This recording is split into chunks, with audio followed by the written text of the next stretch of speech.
What is really good? We are back with some more Pokemon Sun and Pokemon Ultra Moon news. Look, alright, it's getting real crazy, alright? I don't know about you, but I know about me.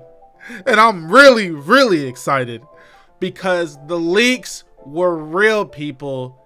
The Rainbow Rocket is real. Team Rainbow Rocket are our villains in Pokemon Ultra Sun and Ultra Moon, and it is indeed a team headed by every single evil leader of the past games. They've come together. They have fulfilled their goals in alternate universes, and they have come together to get their ass whooped by the main character. Are you with me? You better be with me. Oh my, it's just so crazy to even think about. I can't believe this is just a real thing. The artwork is absolutely amazing for it too. It actually shows Maxie and Archie as you know, their Ruby and Sapphire selves, not their Aura selves, their Ruby and Sapphire selves. So this gives some more feel to the people who think that there is an alternate universe theory going on. But that's not even what I want to talk about here. So we got the information that Giovanni is the head of Team Rainbow Rocket and that he has every leader, including Cyrus, who looks absolutely unamused in this picture, by the way. I want to scroll down to the bottom half of this picture, because if we go down to the bottom half of this picture, we can actually see that Guzma seems to be our ally now. He's our ally going against Team Rainbow Rocket. Guzma, I don't know if that means that he's a good guy in this game, but he clearly can't be that bad. Or maybe Team Rainbow Rocket just has, you know, something that he wants or something. But either way, he's helping us in this game. So he's our dude. He's our buddy now, basically. That's crazy to me. He went from the head of a team that got in our way constantly to battling alongside with us to take down Team Rainbow Rocket. I just find that super cool. That's why I wanted to point that out. But we can go back up to the top part of the picture and just look at everybody. Look at Maxie's ugly ass. Archie over here chilling. We got my boy Cyrus. We got Ghetsis. We got Lysander. It's just crazy. It's just crazy. I don't remember the dude on the bottom right's name. He's not that important, honestly. Like, not at all. But that's not all we got, people. We have a lot more information today to go over, so we're gonna go ahead and hop right in. But I just think that this is awesome. I'm actually super excited to play this. I want to see how this plays out, because this is just, it's just they're throwing me for a loop, you know what I'm saying? Anyways, I'm gonna go ahead and look directly at the website and try to gain as much information as possible by reading the excerpts that they have on there. In Pokemon Ultra Sun and Pokemon Ultra Moon, the greatest villainous organization in history appears. It's Team Rainbow Rocket, made up of the bosses from past titles in the Pokemon series. It's just so crazy to me that they predicted this in March. It's November 2nd. Somebody called this in March of this year, people. So that person just straight up knew. They just straight up knew the Rainbow Rocket was coming and that it had all these people on it. The leaks called this out in March. I'm just so shocked. The boss of Team Rainbow Rocket is none other than Giovanni, who was also the boss of the villainous organization known as Team Rocket in Pokemon Red and Pokemon Blue, the first games in the Pokemon series. But that's not the worst of it. Giovanni has gathered into one group the bosses from the various past games in the Pokemon series. You and your allies will have to square off against what might be your greatest challenge yet. What in the world could Giovanni and his allies be after, appearing in the Alola region so suddenly? Maybe they're not after anything. Maybe Pokemon just wants to throw a bunch of nostalgia in our faces. You guys ever thought about that? Because that's what I think. That's what I think's going on here. I think that since this is the last Pokemon 3DS game, they just said, you know what? Fuck it. Grab everything. Put everybody in this game. Why not? Yeah, maybe Ash will make an appearance too.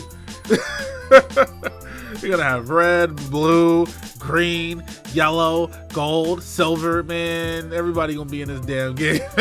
Throwing everybody in the last game.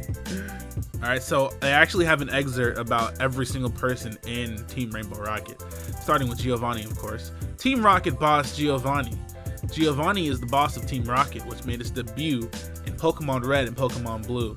He schemes to commit many evil deeds using the Pokemon of the world.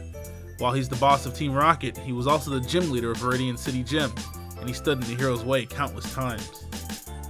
Team Magma boss Maxi. So this apparently is his 3rd gen design, straight from Ruby and Sapphire. I actually didn't know that when I made that tweet. If you guys saw what I tweeted earlier, I completely forgot that Maxi used to look like this, because whenever I thought about Maxi, I always thought about the Oris Maxi because that was the freshest in my mind. But this is his original design. He has no glasses on, he has a widow's peak, and he looks much older and angrier. And he has different clothes on too. Maxi is the boss of Team Magma, a villainous organization that appeared in Pokemon Ruby and Pokemon Sapphire. He schemed to use the power of the legendary Pokemon Groudon to dry up the seas and expand the lands. Bro, do you know how fucking stupid that would be? You can't live without the ocean. Like, you need the ocean. He schemed to use the power of the legendary Pokemon Groudon to dry up the seas and expand the land. That's so stupid. With the goal of increasing the space available to be used by those living on the land. So I guess it's just forget about every single organism in the ocean. Like, what kind of shit is that? What kind of plan is that? He seems calm and collected, but he is ruthless. He will show no mercy to those who stand in his way. Team Aqua boss Archie. Bro, Archie and Maxi gotta be the dumbest villains ever. Removing the ocean? That literally, that's like the worst thing you could possibly ever do. Are you kidding me? And then this boy wants to cover all of the land? Like, what? What were they thinking about? Archie is the boss of Team Aqua. And Villainous. It says and Villainous. Who typed this up? Who did this? It's crazy. Hire me, Pokemon. I'll make your website look nice. A villainous organization that appeared in Pokemon Ruby and Pokemon Sapphire. He tried to bring great rains down upon the land, borrowing the power of the legendary Pokemon Kyogre in his hopes of expanding the sea, which is the source of all life. The source of all life, yet my boy Maxi wanted to remove it. Nice. While he brims with empathy in his attempts to restore nature for the sake of Pokemon, he will use force to overwhelm anyone who is in his way of realizing his ideal world.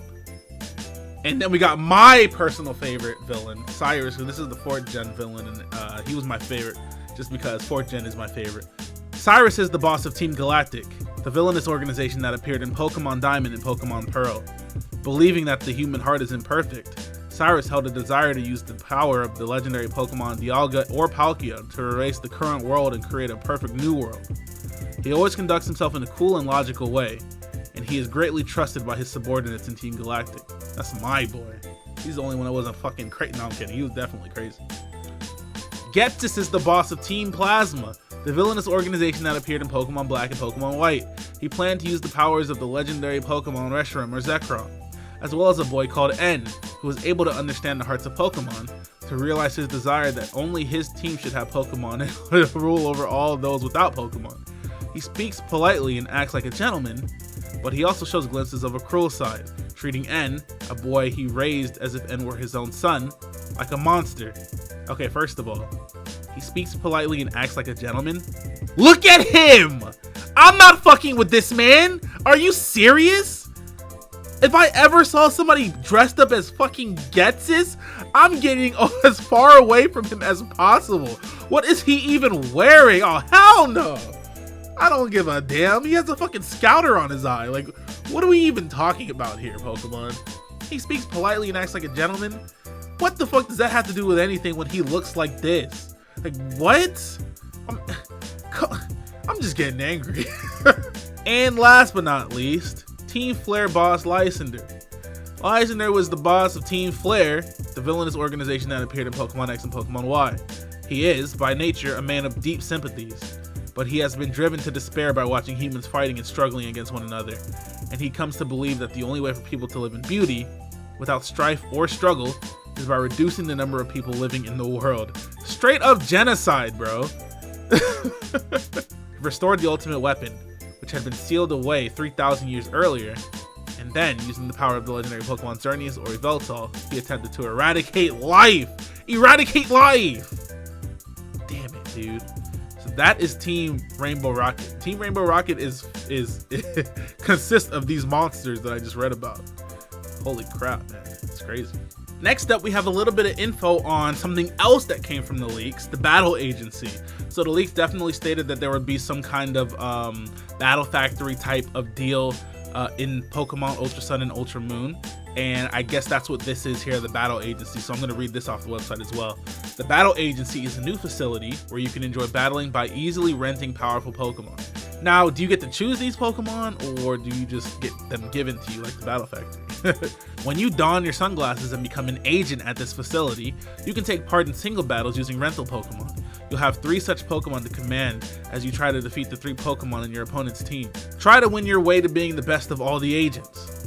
The Pokemon you can rent for these battles will increase as you mingle with other players around you or over the internet. Oh, that's interesting.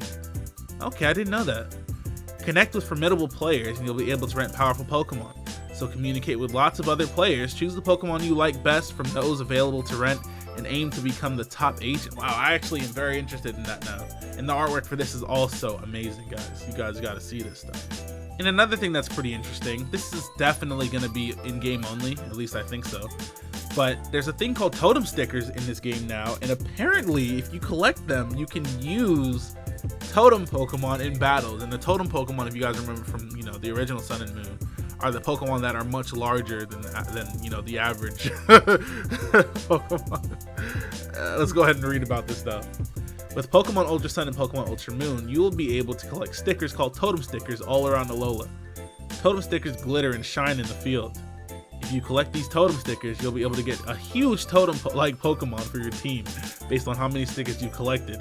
It'll surely shock your opponents to see you using these oversized Totem-like Pokemon in battle. Are they more powerful though? Like, I know they got the stat boost and everything, you know, when you send them out, but it's just kind of weird. Like, what's going on here? The Totem-like Pokemon that you can get as allies can differ based on whether you're playing Pokemon Ultra Sun or Pokemon Ultra Moon. For example, you can get Lurantis as an ally in Pokemon Ultra Sun or Salazzle in Pokemon Ultra Moon. Search every corner of the Alola region and collect masses of Totem stickers. Okay. And something that they showed in the trailer that was pretty interesting, you can basically catch every single legendary ever, besides, you know, like the Pixies and stuff like Mew and Jirachi and stuff like that, and like Deoxys. But you can basically catch damn near every single legendary Pokemon in Ultra Sun and Ultra Moon, which is very interesting because in order to do that, you'd have to travel to where they are. So apparently you can travel to like I just think it's pretty crazy that this is even a thing. There's over 20 legendaries you can catch, damn near 30, I think. Maybe more than that, I don't know, but basically you can pretty much catch almost every single legendary in either one of the games. Apparently they're split between the games. As a matter of fact, I have a list of the exclusives right here. The following Pokemon that appear in Pokemon Ultra Sun only are Ho-Oh, Raikou, Groudon, Latios, Dialga, Heatran, Reshiram, Tornadus, and Xerneas. And then on the other side, we have Pokemon Ultra Moon only, Lugia, Entei, Kyogre, Latias, Palkia, Regigigas, Zekrom, Thundurus, and Yveltal, which means the Pokemon that aren't on this list that are in this picture are available in both games. So I think it's pretty crazy that they did that, you know, that they did this. But like I said, of course, since this is the last game, they're gonna stuff as much as they can into it. So, and even on top of that, it seems like some Pokemon will only appear when you have certain Pokemon in your party. Suicune will only appear when you have Raikou and Entei present. Rayquaza will only appear when you have Groudon and Kyogre present. Giratina when you have Dialga and Palkia.